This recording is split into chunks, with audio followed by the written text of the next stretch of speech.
Architectural Outcast. Welcome to the Architectural Outcast. I'm Randy. One of the hardest things to do, much less do well in world building, is religious architecture, because that opens up a huge and very deep can of worms. First off, religious architecture presupposes a religion, or at a bare minimum, some sort of organized spirituality. This means as part of your world building, you're going to have to come up with a believable faith-based system and a believable reason to have this faith, which usually means a god or gods. Once you've figured out all this, you now need to figure out what ceremonies and rituals would be needed to show devotion to this faith. And then you would have to figure out what type of architecture you would need to carry out these ceremonies and rituals. Once you've done all this hard work, now you can start to design your religious architecture. But this is where your real problems begin. You all see, religious architecture from all over the world all shares something in common. They're meant to put the public, whether we be talking agnostic or true believer, in the right frame of mind. And we're dealing with nebulous ideas like awe, wonder, and humility.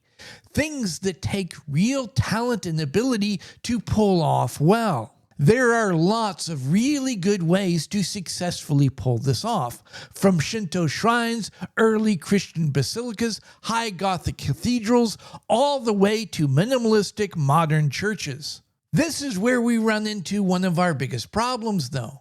Almost all of us have very strong preconceived ideas of what religious architecture should look and feel like.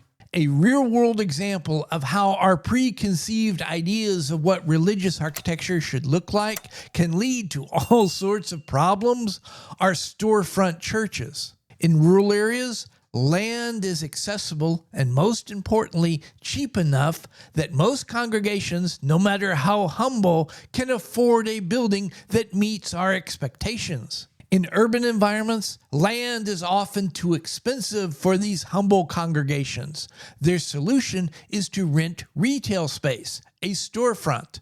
The problem that these storefront churches face is that their spaces don't meet our expectations of what religious architecture should be. This leads to an almost subconscious assumption that this isn't really religious architecture, so therefore those aren't legitimate churches. This allows local governments to bully and openly discriminate against these churches. That's why Bethesda used a time-worn solution: co-opt existing religious architecture. You set your fantasy in a medieval Northern European-esque world. People expect the religious architecture to look like Gothic churches and cathedrals. So simple, you make your religious buildings look like Gothic churches and cathedrals. Problem solved, right? Well, there's no such thing as a free lunch. Remember how I just said religious architecture is meant to put the public in the right frame of mind? How do they go about doing that? Symbolism. When we talk about symbolism in religious architecture, we start dealing with concepts like sacred geometry. The building's form, its shape, its height, its width, its depth, all have significant religious meaning. That's why I keep saying in these videos, if you're going to mess around with symbolism, you better know what you're doing. Otherwise, you will say things that you don't intend to say. Or worse, say things you have no clue you're saying. One of the advantages of using an existing religious architecture in your world building is that people will automatically associate that architecture with the real world religion that uses that architecture. If one of your goals in world building is social commentary, saying something about our world, the use of existing religious architecture will do a lot of the heavy lifting for you. Audiences will almost intuitively pick up on what you're trying to say without you having to explicitly say it. We go back to the whole symbolism and you better know what you're doing thing because Bethesda makes a common mistake. They get so wrapped up in their agenda, what they think they're saying about our world, that their social commentary doesn't make sense within the world that they've created. Tamriel is dominated by a powerful church focused on the worship of the 9 divines, and the priests are shown to be jaded, cynical, and corrupt, more interested in accumulating power and wealth than actually serving the gods. This isn't a particularly new or original critique. Pretty much every religious organization in the world today has earned a similar reputation. In our world, the existence of the divine is a mystery. Logic and reason will only take you so far. You have to be willing to make a leap of faith. This makes it easy for those who claim to speak for the divine, if they so choose, to become manipulative and deceptive. In Tamriel, there ain't a mystery. The 9 divines exist, and everybody know they exist because they regularly reveal themselves and their powers, and they can get real nasty with people who go against their teachings. Yet, we're supposed to believe that the majority of the priests who serve these gods, which again everybody knows exist, have somehow all become jaded, cynical, power-hungry, corrupt, greedy frauds who use the church for their own ends. Why? And why would the gods allow this to happen? Why would they allow the church that represents them to become so corrupt? We know why. It's not about Tamriel. It's about our world. Bethesda isn't making a statement about religious organizations. They're critiquing people of faith. Oblivion's architecture is based upon 3 historic examples: medieval Gothic churches and cathedrals, Roman temples, and Greek shrines. And like so much of Oblivion's architecture, it's a fascinating mixture of really good and really bad. I'm going to start with the Greek shrines because they're the most straightforward and the easiest to address. You will find all over Cyrodiil these little shrines, each dedicated to one of the 9 divines. Without trying to be schneid, I'm willing to bet y'all that these little shrines are copies of real-world examples. Why, y'all might ask? It's because the columns, the proportions, all the little details are pretty good. A little too good as compared to all the other mistakes Bethesda made with the architecture in Cyrodiil. Those who are familiar with the rules of using orders in architecture will quickly point out there are all sorts of flaws, but there is a legitimate reason for those flaws, which we will get to in a minute. The most important thing, these little shrines look like shrines and they feel like shrines. A Greek temple is supposed to symbolize a grove of trees. Way back in antiquity, at the beginning of Greek culture, religious ceremonies took place in a sacred grove. These ceremonies would take place around some sort of natural feature: a spring, a rocky outcrop, a hole in the ground. Over time, a small building would be built next to or over these natural features to house all the religious artifacts used in the ceremonies. These little buildings could be square, rectangular, and sometimes round. Even after the Greeks codified their religion and started using what we now recognize as Greek temples, the Greeks, as well as the Romans, continued to use these little shrines. Having said all that, these are not Greek or Roman shrines. They're Greek revival follies, complete with being in a ruined state. In the 18th century, there was a landscape architect by the name of Capability Brown running all over England designing the estates of the nobility. The point of Capability Brown's English garden style was for the nobility to be able to sit in their ancestral homes and look out upon a romanticized, idealized, pastoral landscape. A key component in creating these romanticized pastoral landscapes was to place little ruins or follies in particularly charming or aesthetically pleasing spots throughout the landscape. Here's the fun part, the irony in all this. You know those strategically charming and particularly aesthetically pleasing sites throughout the landscape? More often than not, they're located next to springs, outcroppings, or holes in the ground. It's not unusual to find that these follies were put on the same spot as an earlier Roman shrine. And sometimes they were built out of the materials from that shrine, and they were designed to look like what the people of the time thought the shrine would have looked like back in its day. Archaeologists and historians really hate these follies because Capability Brown and his ilk have caused a lot of confusion.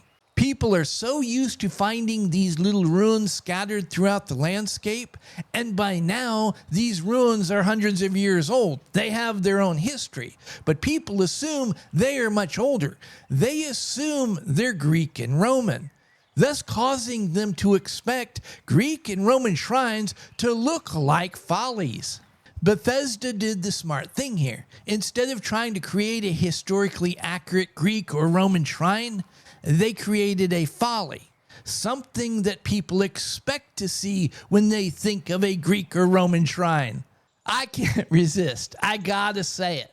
Seeing how that these shrines are more folly than shrine, that's a bird bath trying to look like an altar. One of the most important religious buildings in Cyrodiil, as far as story goes, is the Temple of the One in Imperial City. The Temple of the One is clearly inspired by the Pantheon in Rome. Now that comes with a double-edged sword. On one hand, any building clearly inspired by the Pantheon tells us it's probably something important, something you should pay attention to. On the other hand, being clearly inspired by another building invites comparison to that building, and that doesn't do the Temple of One any favors because Bethesda screwed up this design 7 ways to Sunday. First off, the structure is wrong. It's not believable. You have a dome sitting on a barrel. A dome is just a 3-dimensional arch, and just like an arch, due to its own weight and gravity, it wants to flatten out. There is a lot of pressure pushing out at the base of the dome. The barrel, or the walls of the building, have to be strong enough, or in this case, thick enough to be able to resist the forces of the dome trying to flatten out. They ain't thick enough. To make matters worse, the walls are full of holes, windows, which further weakens the walls. This thing ain't standing for any length of time. And the windows, they have another problem, but we'll get to that in a minute. The first obvious difference between the Temple of the One and the Pantheon, the Temple of the One doesn't have a porch. This is a big screw up for 2 main reasons. First off, if you're going to have a big, grand, impressive, and important building, you need it to have a big, grand, impressive, and equally important entrance. This is all part of putting the visitor in the right frame of mind from the moment they see the building. An important part, you might even say an essential part of putting the visitor in the right frame of mind, is having the building clearly communicate where they're supposed to go and how they're supposed to get in the building. A grand entrance solves that problem rather nicely. The main entrance to the Temple of the One is so small, pedestrian, and nondescript that unless it was on axis with one of the gates to the city, you would never realize it's the front door to one of the most important temples in all of Tamriel. The second reason there should be a grand entrance goes back to sacred geometry. There's a reason why you very rarely see round buildings. And when you do, more often than not, they're religious architecture. Traditional rectilinear buildings have axes, and these axes not only do they inform how you should move through the building, how you divide the building, how you start to use the building, they also inform where the entrances should be. A round building doesn't have a natural axis. It has a perimeter and a central focal point. Putting in an entrance will create an axis between that entrance and the central focal point, but the decision to where you put that entrance will be decided by other factors outside of the geometry. Putting a grand entrance on a round building is the architectural equivalent of shouting, "Hey, hey, you're supposed to come over here." Bethesda has tried to put the Temple of the One on an axis, lining up the center of the temple with the front door with one of the gates to the temple district. But Bethesda couldn't even maintain this most basic of axes because they put a barrier between the front door and the center of the temple, forcing the person off axis, thus breaking the axis. Bethesda made this choice for gameplay reasons. This is where you meet the final boss in the main quest line, and Bethesda wants to control how you move as you face that boss. That decision might have been okay for gameplay, but it revealed that Bethesda, while being inspired by the Pantheon, didn't understand it. Not only did they screw up the entrance and the axis, they got all the proportions wrong. A round building has all of its focus on the center point. That's why you put the altar there. There shouldn't be any windows in the outer walls. But you say you need those windows for light. That's what the oculus is for. In fact, that's the whole point of having a round building with a dome on top and an oculus in the center of the dome. A beam of light will slowly move around the building as the time of day changes, and those movements will have important symbolic meaning. All those windows in the outer wall with their associated light undermine the effect of that beam of light from the oculus. Defeats the whole point. The next issue, the barrel. The walls supporting the dome, not only are they too thin, they're too short. We go back to the Pantheon. The inside of the dome is the top half of a sphere. The walls, the barrel, should be tall enough that the bottom half of that sphere sets on the center point of the building. This is more than just abstract numbers and geometry, and gets to why we don't use round buildings that often. All of a building's energy, all of its forces will be focused into that one central point. It's too much. Human beings don't like it. They won't use that space. Y'all doubt me? Go to a building that has a large rotunda and check and see how many people are in that central space. 99 times out of 100, it will be empty. And if you have access to that space, go and stand in that central spot. Then just relax your mind. And then see how long it takes before you will almost instinctively move out of that space. Having forces you can't see, but you sure can feel being concentrated into one specific spot in your building, that's pretty symbolic. No wonder these type of spaces are associated with sacred architecture. Messing with any of this geometry, like shortening the walls, changes how the forces interact with each other. You don't get the same effect. Simply put, you screw things up. Ultimately, that's the problem with the Temple of the One. It doesn't feel right. Everywhere you look, there's just something off. Gives the impression that Bethesda didn't understand what they were copying. Finally, we come to the chapels and cathedrals. Now, before I start ripping into them, I have to acknowledge, for what they are, they're pretty well designed. But they got problems. Right off the bat, the chapels and cathedrals aren't Gothic. They're Gothic revival. Or you can make the argument, they're collegiate Gothic.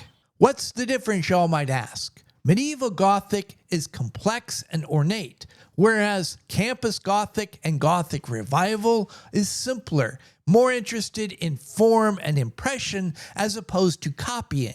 The chapels are a hybrid. They have the accoutrements, the decorations of Gothic, windows and buttresses, but its actual form is English Renaissance, specifically Christopher Wren. Remember how I said that we have very strong preconceived ideas of what religious architecture should look like?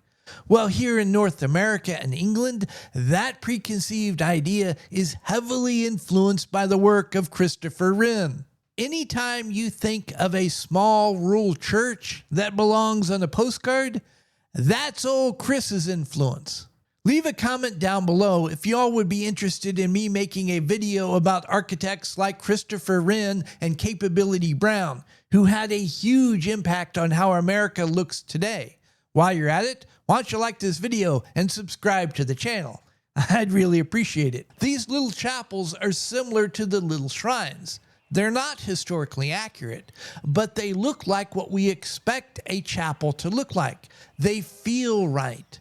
The little chapels and the little shrines are actually the best of the sacred architecture. Having said that, their symbolism is all over the place. For example, all the chapels and cathedrals look the same. They're the same building materials, same construction techniques, the same forms, but yet they all face in different directions. There seem to be no rules as to how the chapel should interact with the buildings around them.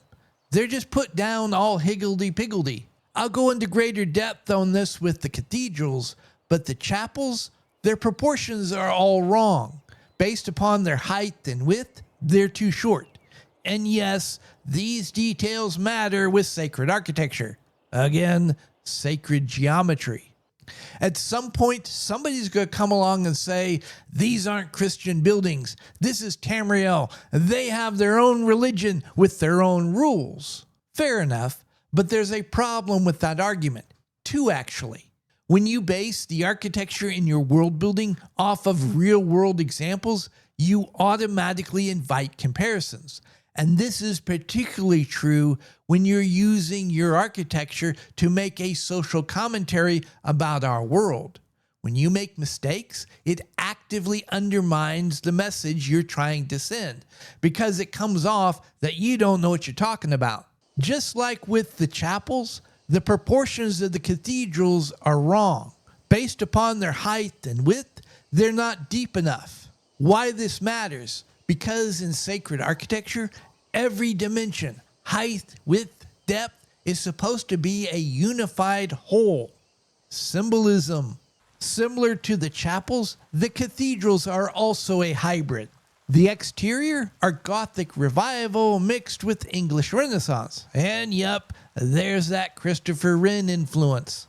The interiors, on the other hand, spatially, they feel more like early Christian basilicas. The cathedrals are where you start to have the problem of trying to impose the sacred architecture of one religion on another religion. There's not a problem with the little chapels because they're all dedicated to one God. The little shrines in the Temple of One, they're modeled off examples that originated with polytheistic religions. Not a problem fitting in with Tamriel's 9 divines. On the other hand, the cathedrals are modeled off of examples that come from a monotheistic religion. All the forces, all the energy in the building is focused on the one altar. That's why the rest of the altars feel tacked on, stuffed in where they don't belong. There's a reason, a logic, why the altar is located where it is. And it just feels like it belongs there. Outside of putting the altars in front of a window that conveniently has an image of the god associated with that altar, there's not really any logic why these altars are where they are, or why they're even in this building in the first place. I gotta say, the altars don't help their cause by looking like broken off columns. I'm gonna wrap it up there. I could say a lot more, but I think this video is getting long enough. I think it's pretty obvious at this point.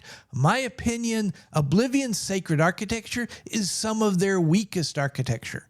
To be fair to Bethesda, sacred architecture is difficult. Outside of the geometry and math, it's the architecture that requires the most feel.